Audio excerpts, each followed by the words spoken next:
Hello everyone, I hope that you're doing well. This video is my beginner's guide to selling on Depop. So this video is going to be divided up into 4 main points.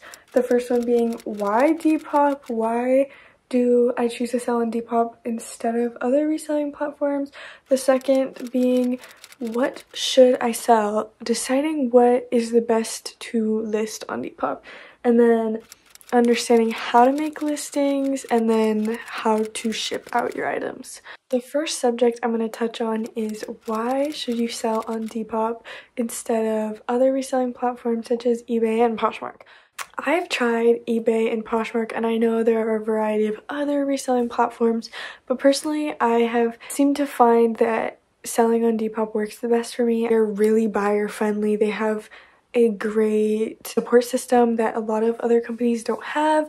The process is very streamlined. Their app is so easy to navigate. And there's a great community of sellers within Depop. I know that not everyone is going to agree with me. Some people prefer selling on Poshmark or eBay, but this has just been my experience in the past. I know that eBay is a lot more buyer friendly than seller friendly, so selling on eBay can suck sometimes. I know some people are accustomed to the eBay seller environment, but I've tried it. I didn't like it at all. I much preferred Depop. And then for me, Poshmark doesn't really fit the demographic that I'm trying to sell to. The clothes that I sell are geared more towards young adults and people in their early to mid 20s.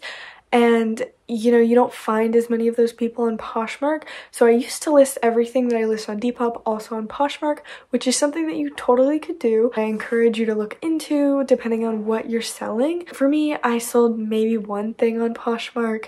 Most of the clothes I sell, they don't fit the Poshmark demographic. The next thing is deciding what you should sell. What I recommend to do if you're kind of Depop curious, before you get into any sort of reselling thing, if you're even interested in doing that, I recommend going through your closet and listing all of the things that you don't wear anymore, you just want to get rid of. Instead of donating that stuff to Goodwill, list it on Depop. If that goes well for you, you like the reselling sort of gig and you want to make this a side hustle or even a full-time hustle, you could do that. But I first recommend like dipping your toes in the water, testing the water with reselling some clothes that you already have, so you don't have to put any new money down into this business, because you might not even like it at all. It might be so stressful for you, you might hate it, I don't know. That's what I did, and reselling the stuff that was in my closet went really well for me, so I started to go thrift and resell, which I have plans to make another video on that, but for now this is just on how to get started. Go through your closet, you have your pile of clothes you want to get rid of. I really encourage you to figure out the clothes that you have that will actually sell. Like, what is selling on Depop? Name brands like Nike and Victoria's Secret and Brandy Melville, stuff like that always sells. Those clothes will always sell. And things that aren't name brands but are in trend right now, like Y2K, pink, camo, etc. It doesn't even have to be a name brand. It can be like what's stylish. And if you don't know what's trendy right now, I recommend you do some scrolling on Depop. They have various categories in their search engine of listings that they're currently promoting because they think people will like it. Just research, or you could even Google it, like what is cool right now. And genuinely that will help you so much in figuring out what to sell, how to make money, because it is so frustrating if you list a bunch of stuff and none of it sells because nobody wants that stuff right now. So much of Depop is about what's current, what's trendy, because the people that use Depop are younger, teenagers, people in their early 20s, people that are very into being stylish and cool and in trend. But there are also some name brands that will always be cool, like Converse. And then pricing, that is important. If you price stuff way too high, nobody's gonna buy it. And that's really frustrating, you know, because you want people to buy your stuff and you might not even understand why people aren't buying your stuff. How much is that item going for on Depop is really important when creating your listings. And when I first started selling on Depop, I literally would look up as close as I could to the exact item that I was selling and try to find similar items on Depop and figure out what was the price point. And you know, often there's a range, and pick somewhere in that range. So if you want to sell something super fast, put it on the lower end of that range. But if you want to make a bigger profit and you're okay with waiting, you can put it on the higher end of that range. But I recommend putting it closer to the lower end so you can just get started on selling something. Okay, now making listings. So I cannot stress this enough. The most crucial part of your listings is your pictures. Depop now allows you to list, I think, up to 8 pictures and a video. So you can really go all out. Take as many pictures as you can and list as many of them as you can, because people are just so much more likely to buy something if there's a bunch of pictures. Do at least 3 pictures, okay? That is super important. If you have any experience of using Depop and you see something and you're like, oh, that's super cute, you click on it and there's a 1 or 2 pictures, you're kind of like, I'm not sure about this, because it feels kind of sus, you know? So take pictures in every angle, take pictures of the front, take pictures of the back, take pictures of the tags, like pictures, pictures, pictures. And then something about pictures that is very much up for debate in the Depop seller communities is whether or not you need to do try-on pictures, because the fact of the matter is people are more likely to buy your item if you have a picture of you wearing it or somebody wearing it in the listing. But you don't have to do that. You don't have to do try-on pictures. A lot of sellers, if you watch videos, they'll be like, you have to do try-on pictures. You have to do try-on pictures. And I know a lot of people really don't want to do try-on pictures. And so if you don't want to do try-on pictures, just know that you don't have to. You can still sell your stuff by having good pictures with a clean background and good lighting. You don't need to do try-on pictures. But just know that your items are much more likely to sell and gain a lot of traction if you have try-on pictures. So I used to be very anti try-on picture, and then slowly I started, you know, when I was listing some more expensive items, I did try-on pictures because it was more important to me that it's sold. And if you have try-on pictures, it looks a lot more authentic and people want to gauge what it might look like on them, even if you're not the same size as them. I don't know, it's just the way it is. I do some try-on pictures, but by all means, you do not have to. It is totally up to you. The next part about creating your listings is creating your descriptions. So having a very detailed description is valuable and very important when creating a good listing. If you're a buyer, you're going to want to know as much as you can about an item to feel comfortable buying it, especially secondhand. You should always put the condition in your description, the color, the brand, the size, all the measurement. I'm going to explain the measurements thing because when I first started selling on Depop, I did not understand how to measure clothes at all, and I saw lots of people ask me for measurements and I was like, I'm so confused. So I recommend you Googling it. I will also kind of just break it down for you.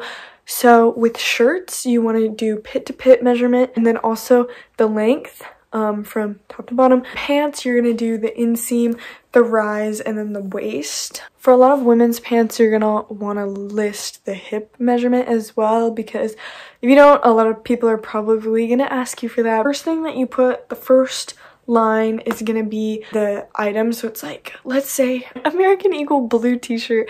I don't know, is it 2014? This is just gonna be my example. American Eagle blue t-shirt. Underneath that, size small, in good condition. List any flaws. Oh, there's a tiny stain, whatever. Be very clear about that, because you do not want to get into a dispute. Be honest. People will still buy your stuff if there are flaws. I promise you. Not everybody, but a lot of people of, you know, the demographic that is buying on Depop, they do not care if there are stains. Just be honest. At the end, you're going to do 5 hashtags. I usually like to include hashtag Depop because that's the most used hashtag on Depop, and apparently it gives your listings more traction, or whatever trendy thing, and then maybe the season and the brand, stuff like that. Depop offers lots of selections of like color, kind of style, era, aesthetic. So they'll do like cottagecore, emo. There's so many funny ones. Do as many as you can. Do all of the descriptions, because your item is so much more likely to be pushed out by Depop if you are as descriptive as possible.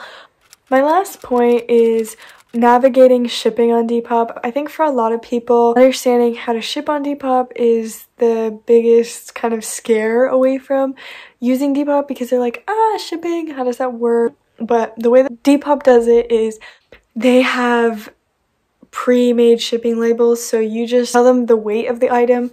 So you put the item on the scale and you tell Depop how much it weighs, and they'll put it in a price category. They'll make you the shipping label once somebody purchases it. So that's really what I recommend doing if you're new to Depop. A lot of top sellers, they will use pirate ship. That's kind of the most common method that isn't through Depop. Some people ship directly through USPS, but that is more expensive. The cheapest option that I know about is pirate ship. You can get great deals on shipping. It's so much cheaper than shipping through Depop, but it's a lot to navigate if you've never sold on Depop before. I kind of recommend getting the whole Depop selling process very streamlined, routine, easy for you, and then maybe look into other shipping methods, because if you can charge the buyer less for shipping, they're more likely to buy your item, because Depop shipping is pricey. So I personally use pirate ship. I will touch on that in another video about expanding your Depop shop after you've got down all the basics and you want to advance it a little bit. A last minute note is communicating with buyers. That's a really important thing. When people buy from you, message them as soon as you see that they bought from you, and just send them a message like, thank you so much for buying so-and-so. I will drop it off at the post office this date, tomorrow, Tuesday, whatever. Because you are so much more likely to get a good review if you are just communicative. Like, you seem like a legit, real nice person if you just talk to the buyer. And good reviews are super crucial on Depop. I always ask buyers to leave me a review after they have received their item. I tell them it's totally fine. If not, no pressure. Thank you so much for buying from me again.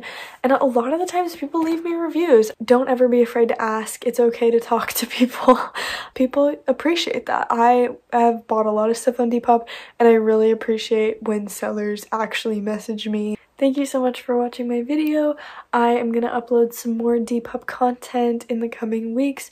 And by the time you're watching this, it might already be out. So if you're interested, totally go check that out, and you can subscribe to my channel. I will also link my Depop in the description if you're interested in checking it out for inspo. Thank you so much. Have a good rest of your day.